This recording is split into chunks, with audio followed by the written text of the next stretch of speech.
Leave your ego at the door. We don't have that environment where it's competitive with yourself, but not with others.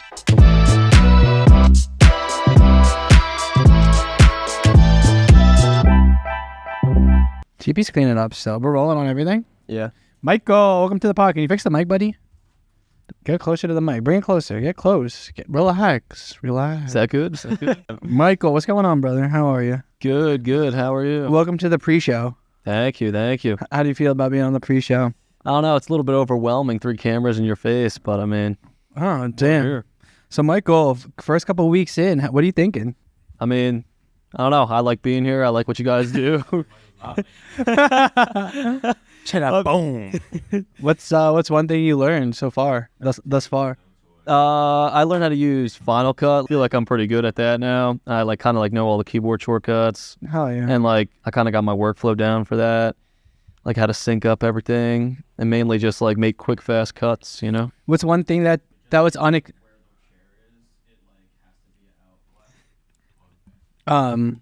what's one thing that... Do you think it looks good?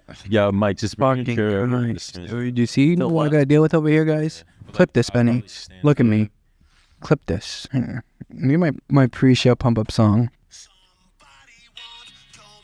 So, Michael, TP, how are you guys doing today? Good. What are you working on? Michael?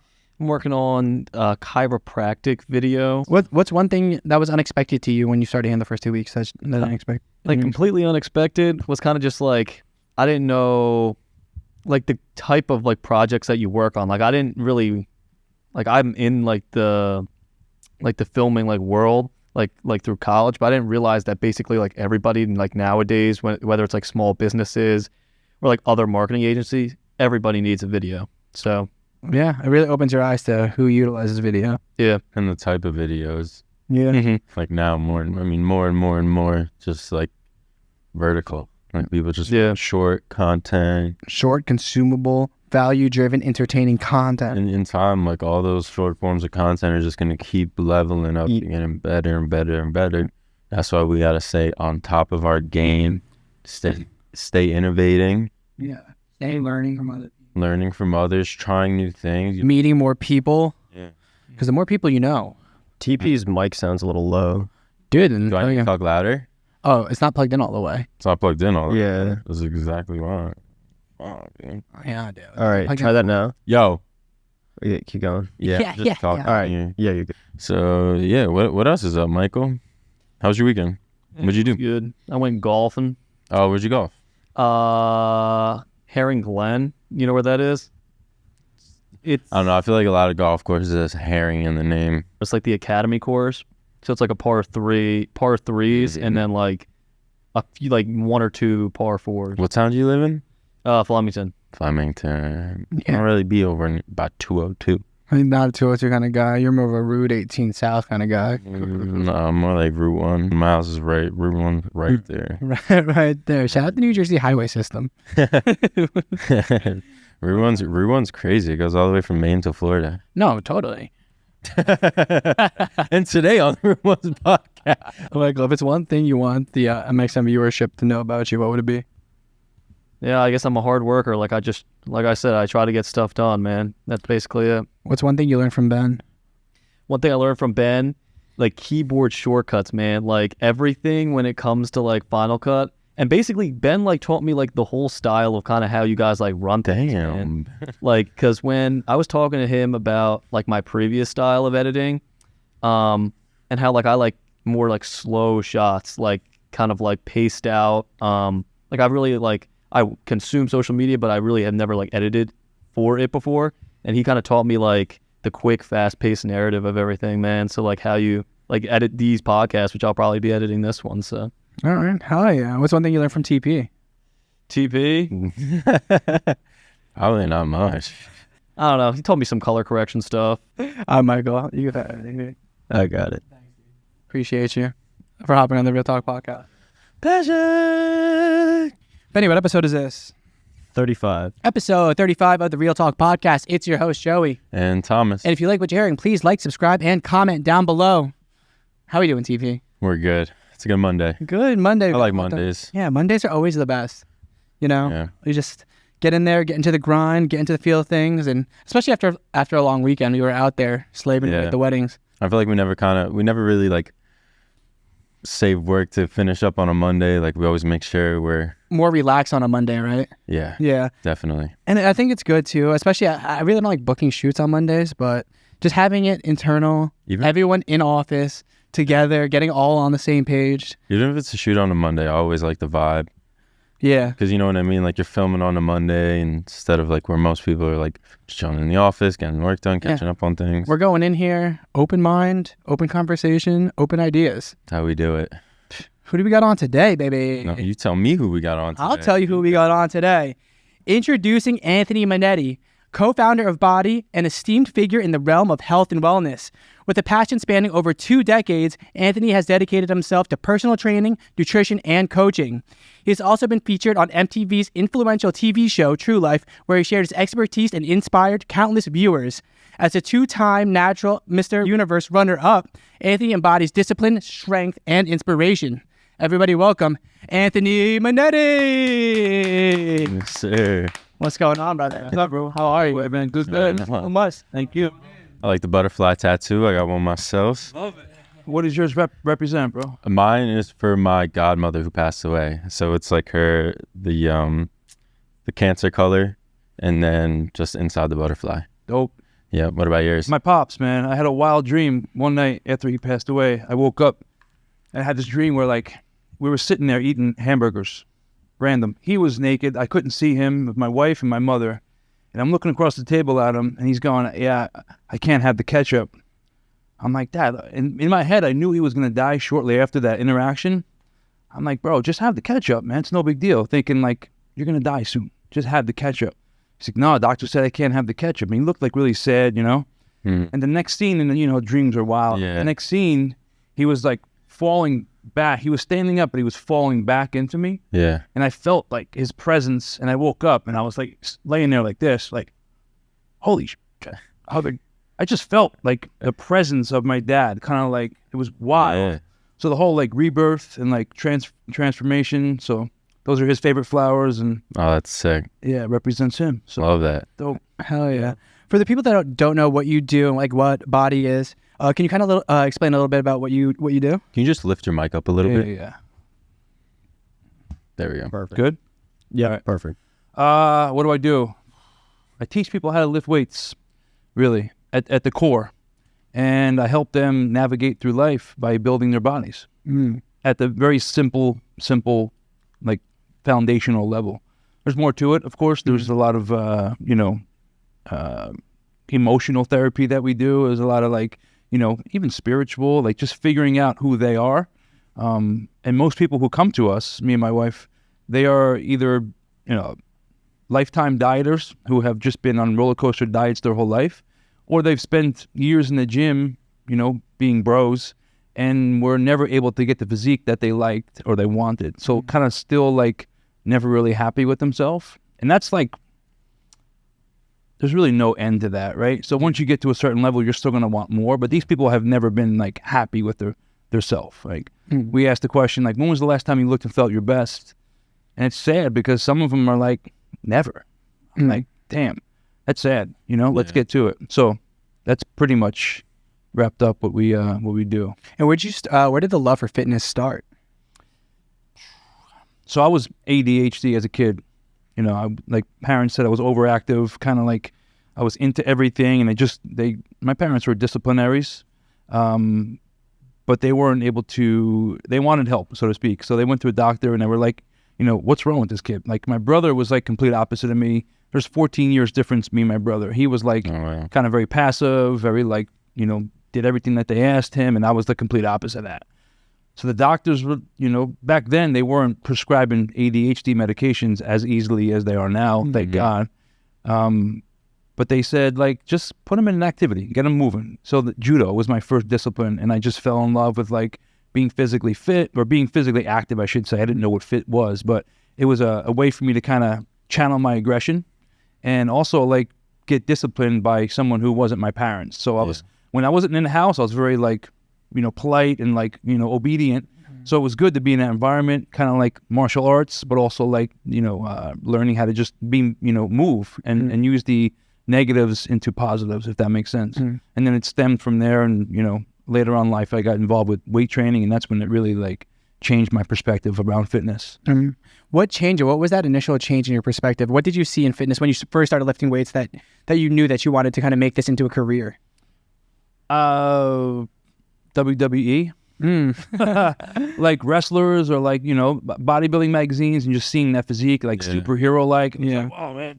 And of course, like 13 years old, I'm dealing with like, security issues, like confidence issues, body's changing, like starting to, mature, like having to like talk to people was a little bit like socially awkward when I was a kid, because I don't know why, but fitness was like, I built my armor, I built my shield, so to speak. I was able to build my body, and then that was my confidence boost right there, and then it became more about like if I was going through something at school, or if it just became my source for channeling all my energy, negative into positive.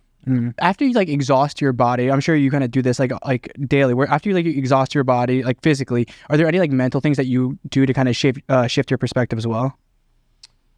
I've been big into meditation, meditation, prayer, even just trying to find outlets outside of physical fitness, because that's the yang, right? I need more yin. The yin and the yang are like the good balance, right?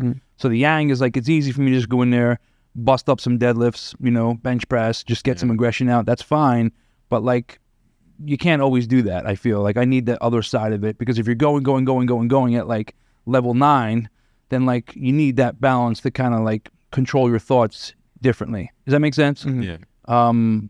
So it's been meditation for me, and reading, but I have a short attention span. So my the things I do outside of fitness are like, I have to really factor them in, because if not, I don't do them.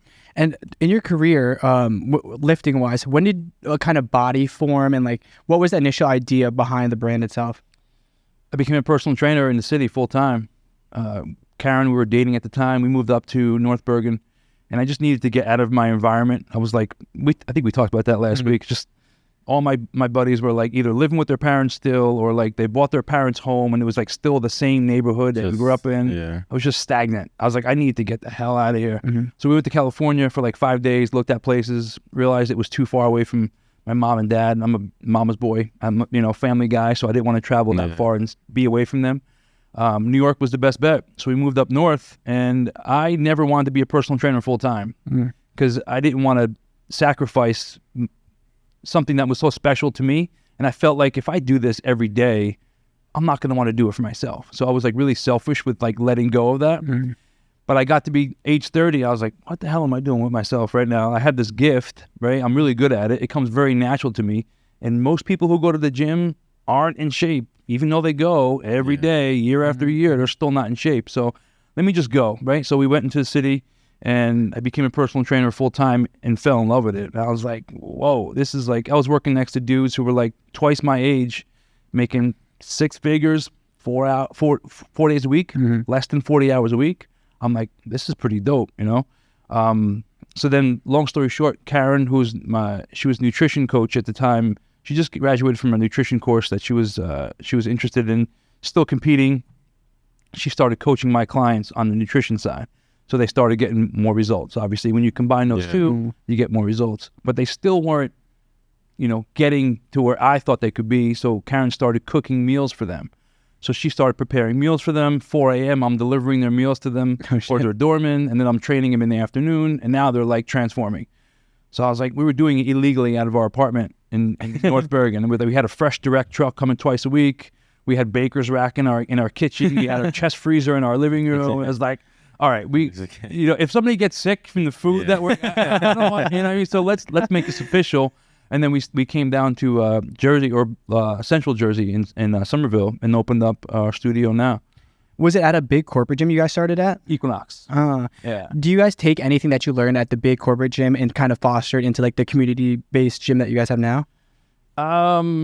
Yeah, I've taken things from every gym that I've worked at. Right? I've worked in Gold's gyms. I've worked in some really hole-in-the-wall gyms. And I've worked in luxury fitness. Yeah. Good and bad to both. I think that the pretentious kind of like luxury gym of like Equinox is cool. It's got a sexy vibe, but it's missing the willingness to be vulnerable and go all in and sweat and not be, matching Lulus with your shirt. Like, there's a different kind of edge about like the Gold's. The Gold's gym has that like the Equinox doesn't. So in either one of them, there's a gym culture that is kind of like different in both, right?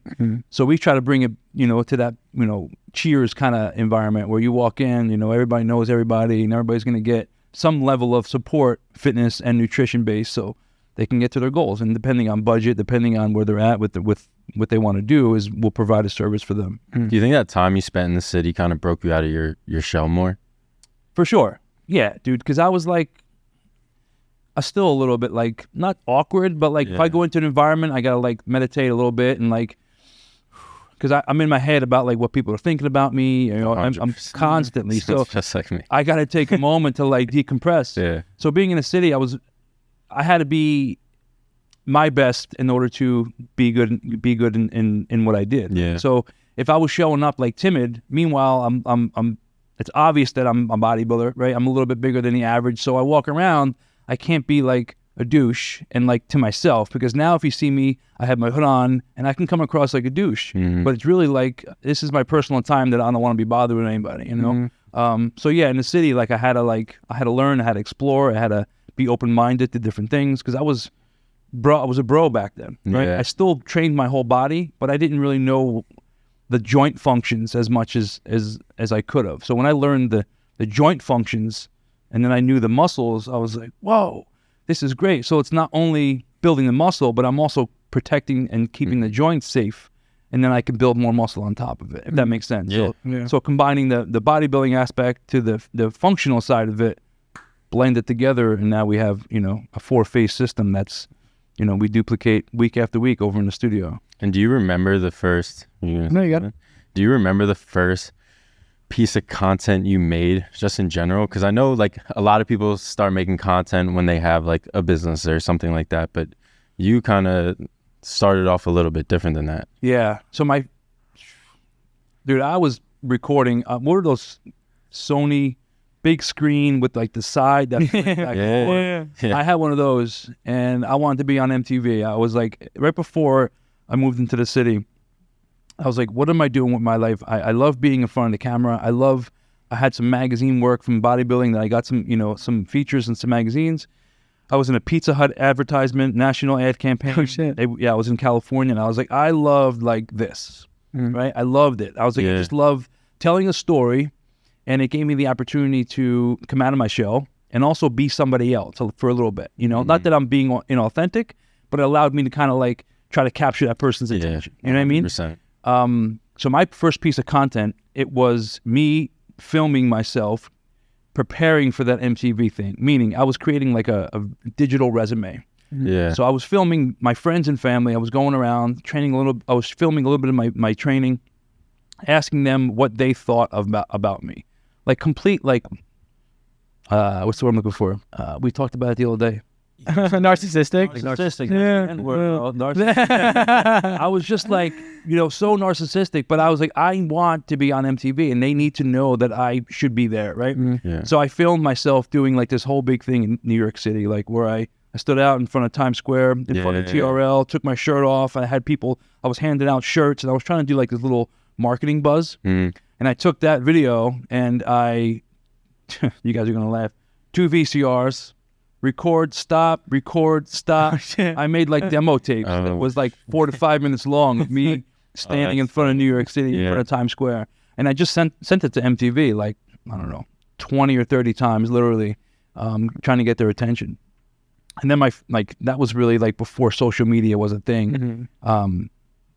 So that was like my first piece of content, so to speak. Damn. And at that point in your life, did you have already the confidence to go out and just, take your shirt off, you know what I mean, be out? Or is that something that you found when you just got there, you know what I mean? I'm trying to channel that now, bro, at 45. I'm like, I want that, because I look back, I'm like, who the fuck did I think I was? Like, I just thought that like MTV was going to like pull me up in front of TRL, and I was going to be on like, I was going to be a new media personality, and I was going to take over the world. I'm like, who did I think I was?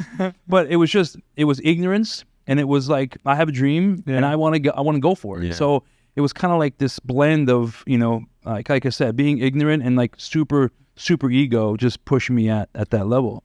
How'd you find like that route? Like, how'd you choose that route to go? That like you were gonna go on the streets, like make a video to enter into MTV? No choice, right? So I'm like, this is where I want to go. Yeah. I don't have an agent. I don't have anybody to kind of like talk for me, you know? And at the time, like reality TV was just starting to become a thing. I was like, well, I have a decent body, right? I got a, you know, eccentric personality, and let's go see what we can do. So that's really what it was. And now thinking about it, I'm in my head about like, what's the strategy now? Who's my demographic? Who am I going to be talking to? What kind of pain points am I going to be helping out with? Then it was like, this is me. This is what I got. Let's go. You know, so I really didn't put too much thought into it, you know, besides like, this is what I got, you know? And I think that's a mentality you still kind of have to have into it. It's like, who gives a shit about all the metrics? I still just need to put it out regardless. And it stopped me because now I'm like, all right, well, I don't want to just put stuff out for the heck of it. Like, I want to be purpose driven, right? Then it was just like, blah. It's like throwing shit against the wall, whatever stuck. And now I'm like, I'm doing it 2 decades now. I want my content to be like strategic. And I want a little bit more of like a game plan going into the week, not just like randomly throwing my workouts up or something like that. So I've been struggling. I'll use the word struggling with that a little bit, trying to like map it all out. And I'm also like fear of judgment. Like people expect me to be a certain thing. What if I don't want to talk about fitness? Yeah. What if I want to talk about like how my dad passed and I get emotional randomly throughout the day and, you know, processing loss in your life or like processing different things in life. What if I want to talk about that? What are people going to think? You know, is it going to be accepted? Am I going to lose followers? So that's like in my head when I'm about to hit that publish button, you know, which I don't want. I want to just be me, authentic, and just go with it. Yeah. 100%. Just to briefly talk about like your experience on the show True Life, like more so afterwards, like how did things change afterwards for yourself, or maybe the way like people treated you, and then also like what you learned from that experience? So I wrote a high after that, right? Because my whole, like, I dedicated like a year of my life, quit my job, I rented a limo, I did that whole thing with New York City, and I was like, this is it.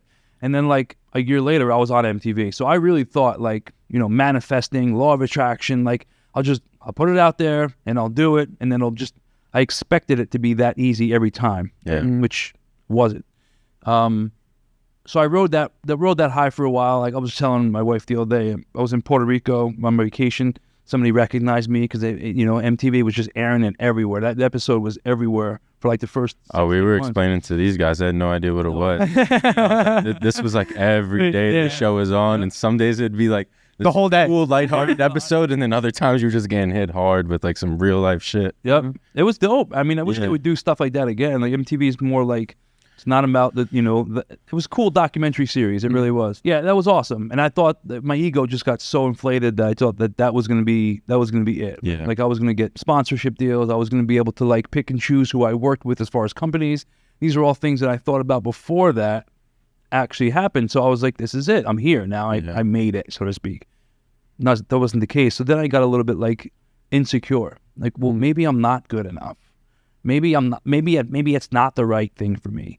So I kind of went back into my shell, insecure, and I had to like, you know, kind of, I'm still working on that, to be honest with you, you know, because now I'm like, I don't want to be that guy anymore who's standing outside in front of MTV with a shirt off to get attention. I have the validation. I know I have a beautiful, amazing wife that I'm madly in love with.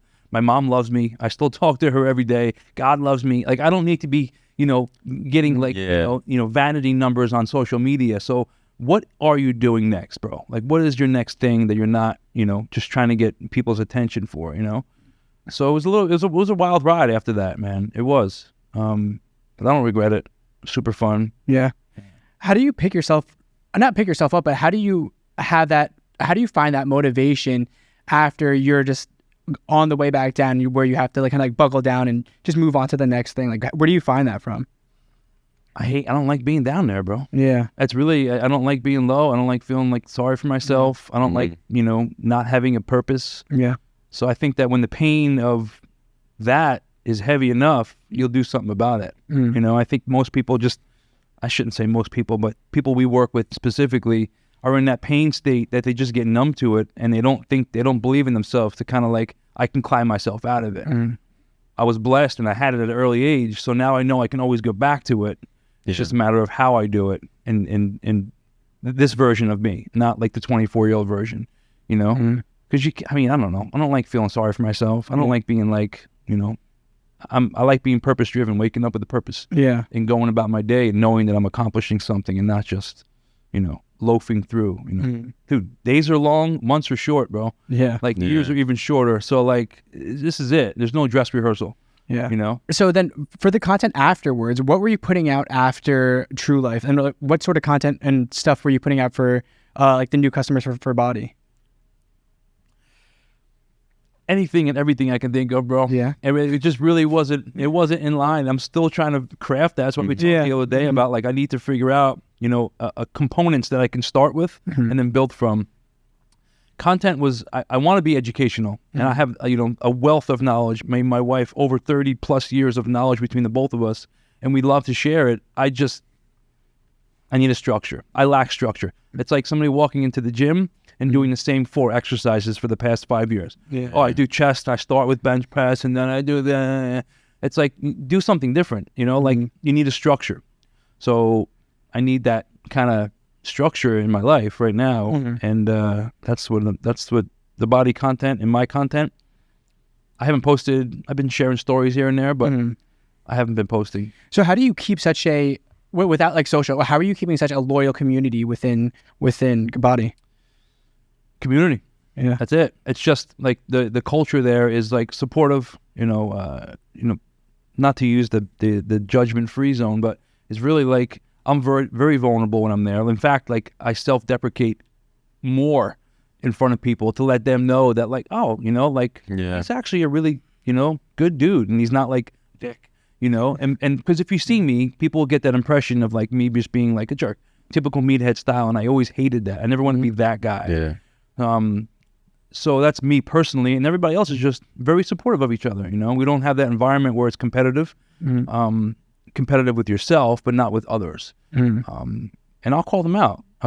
If they're like rushing through something to get it done to beat the next person. I'm like, dude, stop. Leave your ego at the door. This is not about that, you know, because you lose track of where you are trying to keep up with somebody else. Yeah. And then it defeats the whole purpose of personal development. You know what I mean? Yeah. And at the end of the day, it's I feel like it's not just physical what you guys are doing. You guys also are focusing on the mental and lifestyle for people as well. Dude, it's 90% of it. Yeah. I was just telling somebody this morning, like I look in the mirror. Yes, I'm proud of my physique, but I can tell when I'm not in shape how my life looks because of my body. And I think that look at yourself from the physical standpoint, yes, but judge it based upon the habits that you had to create that. So, you know, yeah, I mean, I can tell like I'm sharper with my mindset when I'm in shape. I have better relationships when I'm in better shape. I make more money when I'm in better shape. I just have an overall more happiness when I'm in better shape, and it comes down to the physical stuff. But all those, the emotional, the spiritual, all the other stuff come from the one thing, right? I use the reference like we have a small little lawn. We live in Somerville. It's not much, right? But I weed whack. It takes me about 13 minutes to like cut, weed whack. Exactly. It's beautiful. It's amazing. But the weed whacker is a primer on the side, and you got to prime it 9 times. Well, it says 10, but my favorite number is 9. So you got to prime it 9 times, and then there's like a process, right? But I look at the primer as like the blood going through your veins. So if you can start your day or start with a workout, start being, you know, fit, or just start moving, it's going to trigger all the other things. It's going to get blood flowing through your brain. It's going to get blood flowing through your legs and your arms. And then you can crank the handle back. And then you can get going. And then you can cut the lawn, or then you can get your day started. So our fitness is like, you know, the catapult. I think 100%. When I'm staying in shape, I feel amazing about myself mentally, physically. Like when I'm going through like it's a stressful day or like stressful week, like I'll make it a thing to be like, all right, I'm going into the gym, spending some time there, and just honestly sweating out like all of these like that. It's like that's how I kind of look at it mentally. Like I'm not just like sweating. Like I feel like all that negative energy, I'm allowing it to leave my body and then kind of leave there. So it's like half mental, half physical. 1,000%. Yeah. We talk about that a lot with Karen. My wife got her psychology degree, so you know she's dealing with nutrition stuff. So a lot of her conversations is based around the emotional side of eating. And when people get food is a drug, Mm-hmm. so if people are addicted to drugs, people are addicted to food, right? So if I was an alcoholic, I wouldn't go into bars. Yeah. I would avoid liquor. It's easy to avoid liquor, right? It's easy to avoid, drugs that are like accessible, right? I think you can't avoid food, right? You have to eat. You have to eat. So that's where like the disorders come into play. Like they either eat too much or they eat too little, right? But the emotional side, when people get, more fat in their body than they want, they keep storing fat. That's all attached to some negative emotions. They were feeling a certain way. Instead of going to the gym, they went and they made me slam down, 5 slices of pizza and, a sub or some potato chips or ice cream. That's every time they take a bite, they're attaching that food to that emotion. Yeah. And that stored fat is staying in their body. So a lot of times when people are losing weight, like I'm very emotional. I'll cry with them because they've never felt good about themselves, and they start losing weight and they're emotional about it and they start crying. I'm like, that's all fat. That's all the BS that's coming out of your body, like you said. Yeah. The toxins, all that bullshit emotions that you had, you're leaving it. Not that bullshit, because the emotions are legit, but it's just that extra that you're carrying. Get rid of it. Purge it. So that's amazing. You guys are tackling like both sides of it, that you're able to, because that's always like the eating aspect is The hardest to part. me the hardest part. Like you can go in the gym and like, even like have like a laggy workout even, but just you can still tell yourself you went there. But like it's when you go home and like for me, when I find myself in like these eating ruts, it's like, all right, tonight's the last night. And then the next night's the last night. Right. All right, I had a really long day today. right. Last night. I'll start Monday. I'll start one. But like it's because like I'm not holding myself accountable. I'm not using anyone else to hold me accountable. So it's kind of just building up over time.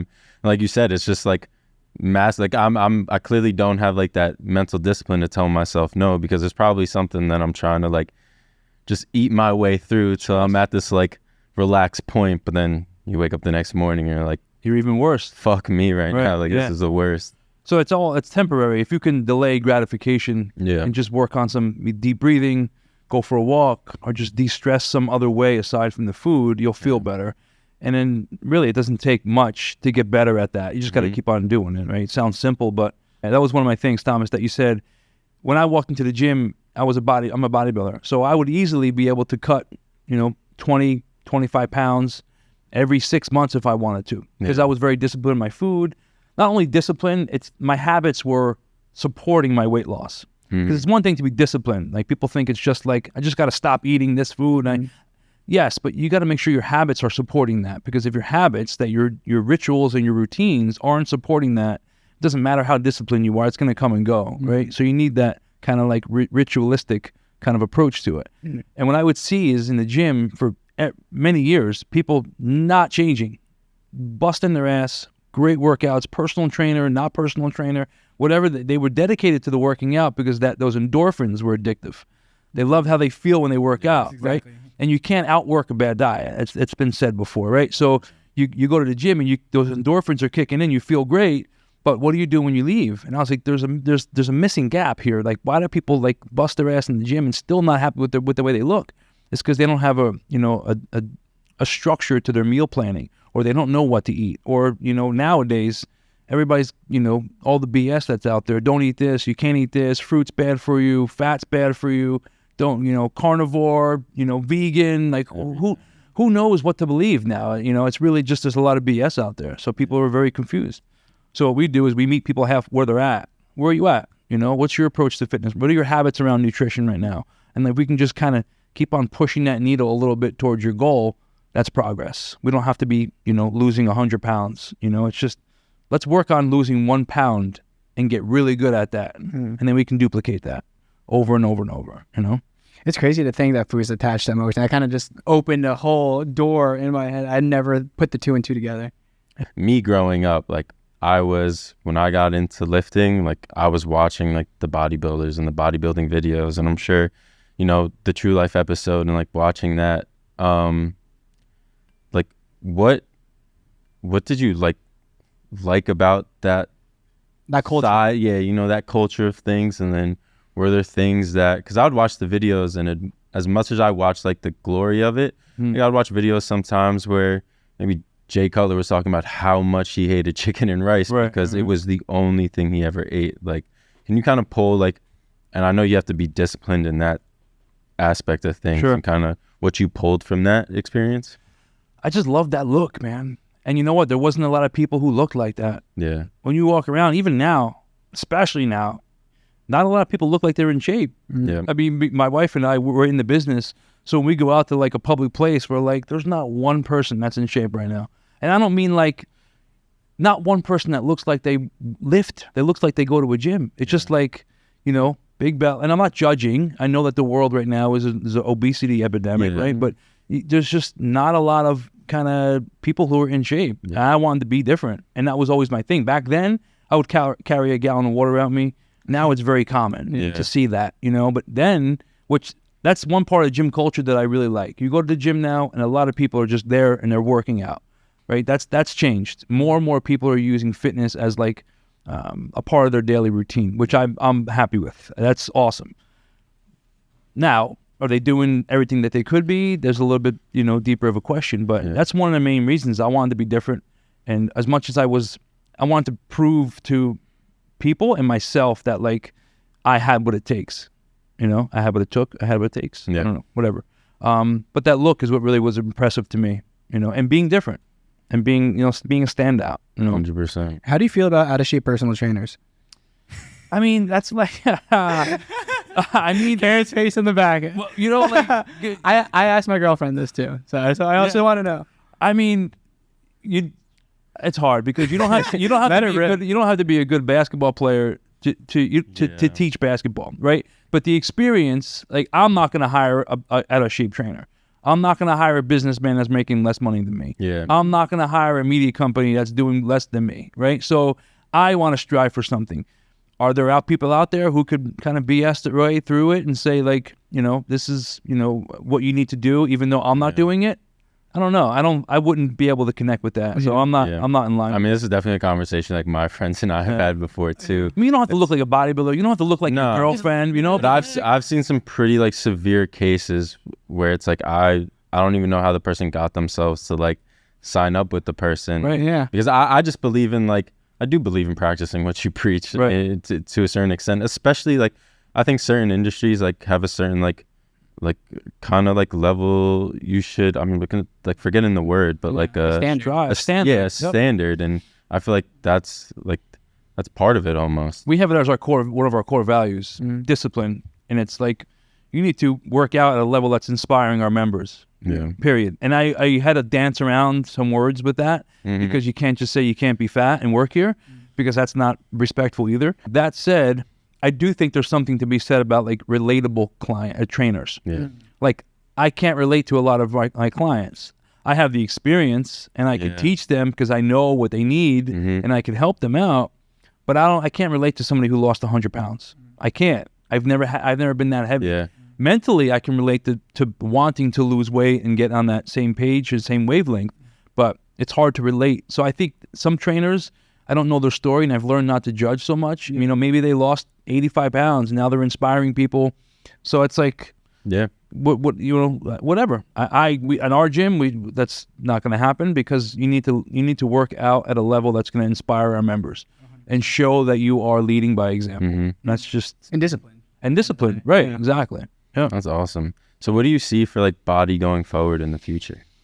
Body's no longer, bro. I see it. Oh, we're making that announcement? Yeah. I didn't know if you were going to make the announcement. I mean, I'm not going to say what it is, but I've been dropping little seeds in the studio. We're just doing name changing, man. Okay. We're changing the name. There you go. That's what we're what's doing in the future. Yeah, Man. Love it. changing the logo, changing everything. We came out of New York City with the whole like bougie, swanky kind of like high-end private training studio vibe, but like meal prep. Yeah. And coming into Somerville was like a, you know, BODHI and the tree. It's incongruent with me. I mean, the word BODHI is a Buddhism term, number one, and I want to kind of like limit that. I don't want to be so pigeonholed with using a Buddhism term for my company name. But it means enlightenment, and it means like the process of becoming your best self. So that I can get behind that. But the logo, if you look at it, it's like, you know, very yoga-like. Okay. And if you see our workouts, if you take one of our classes, it's the furthest thing from yoga. It's pretty intense, very structured, very rigid. And it's, I feel like, incongruent with me. Like if you were to Google Anthony Monetti, Yeah. nothing is going to give you the sign of yoga, right? So it's kind of like, and that's what I wanted. I was very in my head about like not intimidating people. Like I want people to feel approachable. I wanted a warm, welcome kind of logo and vibe, and I didn't want them to see me and think that they had to like lift this hardcore. But really, like the disciplines and the structure and the routines that I've used to build my champion physique as well as my wife are the same things that we teach people. Yeah. So just because you're not going to be a bodybuilder doesn't mean you can't use these principles and become the best version of yourself. So there's a lot of like, I'm pumped about the changes coming about. So, And what was the tipping point? Like, what was the last start? Like, you know what? We have to change the name. And what made you take that jump? That's a good question, man. I've been wrestling with it for 10 years. We opened it up in 2013. And in 2010 we opened up. In 2013, I was already trying to design a new logo for something. I was looking for somewhere else to put my brain. I wasn't feeling like it was connecting. But it's like, oh, we have the SEO now. We have the website. Now we've been in here in 10 years, 11 years. So it's like, do we change it? Yes, we need to change it. Me personally, I've been going through this kind of like evolution, kind of rebirth, so to speak. I got baptized last year. I just feel like this fresh kind of like I need to change. If I'm stagnant for too long, I'm complacent, I'm miserable, I'm depressed, I'm anxious. I'm like, I need to change things. So I think the tipping point was just recently. Karen and I looked at each other and we're like, we need to change it. It's got to change, you know? What are some tips on staying on the same page with working with your significant other? Love each other, first of all. You're with each other constantly. So there's definitely, like, we can do a whole episode on this, which we want to, Karen and I. I said it, she's a leader. She's an alpha. She likes to do stuff, and she's really good at certain stuff, and I'm really good at certain stuff. I feel decent. But if we both try to lead at the same time, there's going to be friction. Like, there's got to be one leader, right? So I said, we actually came to the conclusion pretty early on. I'm like, look, here's the deal. And I'm a communicator. I'm a processor. Karen, not so much. Karen just like, get shit done. I'm like, no, we need to think about this. So I'm more of that vibe. So I said, look, when we're in the studio, put everything on me. Let me lead. Even if it's the wrong decision, even if you know it's the wrong decision, let me make it. Let me mess up. I'll own up to it. Yeah. I'll lead the team. I'll make all the uncomfortable calls. I'll have all the uncomfortable conversations. I'll take all the risks. Put it all on me. When we're home, I'll be your little bitch. That's your palace. You be the queen. You want me to vacuum? You want me to do it? Just yell at me when I'm leaving my stuff out. And you can be the leader of the home and let me be the leader of the business. Because if we're trying to be both at both places, we're going to be fighting. No, let's do this. No, let's do, like, we need to communicate properly, So I feel like it's been a good balance. And she's got me cleaning the toilet seat when I'm done. I take my shoes off, I'm like, sorry, I left my socks on the radiator, so, but I respect her because that's her home. And we have it works, because you're with each other constantly. Like, if you don't like that person, like completely madly in love with them, it's going to be really challenging because they're going to get on your nerves, because we get on each other's nerves and we love each other. I can only imagine if you weren't in love with each other, it could be disastrous. Yeah. Damn. Rapid fire. Let's do it. Oh, shoot. Yeah, we gotta just throwing some random questions your way. Oh, just keep it brief question, brief answer. Brief. Me. That's gonna be a challenge. That's all good. We've done rapid fire sometimes and it's taken 20 minutes to get through. All right. So first one, favorite muscle to hit. Back or quads. Ooh, favorite place to eat in Somerville. Verve. Favorite beach in New Jersey. I grew up on Brick Beach 2, but I'm going to say Presidents, 3 Presidents up here in Long Branch, maybe? Okay. Underrated exercise. Underrated exercise, Turkish get-up. Wait, what? I just heard the answer. Underrated exercise. Oh, okay. Can you explain that for the people? Yeah. Turkish get-up, and that's why it's underrated. I think it's a kettlebell. People know it, but it's literally like lying on the floor with one kettlebell in one hand, Oh, and you have to get all the way up while keeping Yeah. that kettlebell above your shoulder. Okay. So I would say that, or a basic dead bug. You know what a dead bug is? No. no. So it's like, think about a bug on its back dying. So your feet are up off the ground, knees are up, or knees are together, Yeah. feet are up off the ground, and you're kind of trying to keep your lower back flat on the floor and brace your abs. Mm-hmm. So it's an exercise to learn how to brace your abs, because if Okay. you can learn how to brace your abs, you can make any exercise a core exercise. Yeah. Mm. And that's really the base of all exercising, I feel. That's 100%.